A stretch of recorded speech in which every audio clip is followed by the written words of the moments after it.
आज वडिलांचे वय मुलाच्या वयाच्या 5 पट आहे. 3 वर्षापूर्वी वडिलांचे वय मुलाच्या वयाच्या 9 पट होते. तर वडिलांचे आज वय किती? आज आपल्याला वडिलांचे वय मुलाच्या वयाच्या 5 पट आहे. म्हणजे या ठिकाणी आपल्याला मुलाचं वय जर समजा घेतलं, मुलगा जो आहे आज 1 घेतला, तर वडिलांचं वय 5 पट म्हणल्यावर काय करावं लागेल? या ठिकाणी 5 पट म्हणजे 5 घ्यावं लागेल. पुढे काय आहे की 3 वर्षापूर्वी जे वय होतं ते काय वय होतं? वडिलांचे वय मुलाच्या वयाच्या 9 पट होतं. म्हणजे ते 1 आणि वडिलांचं वय 9 घ्यायचं. ह्या 3 ने काय करायचं? या दोघाला गुणायचं. 3 9 27 होईल आणि 3 1 3 इथे मांडायचे. आणि यांचा जो तिरपा गुणाकार होणार आहे तो छेदस्थानी मांडायचा. 9 1 9 आणि 5 1 5 12. मग 27 मधले 3 गेले राहतात 24 आणि 9 मधले 5 गेले 4. 4 ने भाग द्यायचा, 4 सक 24. 6 जे उत्तर आलेलं आहे ह्या 6च्या उत्तराने काय करायचं? आपल्याला जे प्रश्नामध्ये विचारलंय काय की आज वडिलांचे वय किती? आज वडिलांचे वय इथं आज काय आहे? 5 पट आहे. म्हणजे 6 ला गुणून घ्यायचं.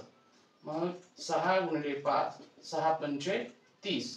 म्हणजे या ठिकाणी आपल्याला समजता येईल आज वडिलांचे वय 30 वर्ष आहे. असंच उदाहरण, आज वडिलांचे वय मुलाच्या वयाच्या तिप्पट आहे. 4 वर्षापूर्वी वडिलांचे वय मुलाच्या वयाच्या 4 पट होते. तर आज मग यामध्ये आज मुलगा जो आहे 1 घेतला तर वडिलांचं वय तिप्पट म्हणजे 3 घ्यायचं. आता 4 वर्षापूर्वी काय वडिलांचे वय मुलाच्या वयाच्या 4 पट होतं. म्हणजे 1 घ्यायचा, या ठिकाणी 4 घ्यायचा. आता हे जे पट आहे तर ही कधी आहे? 4 वर्षापूर्वी.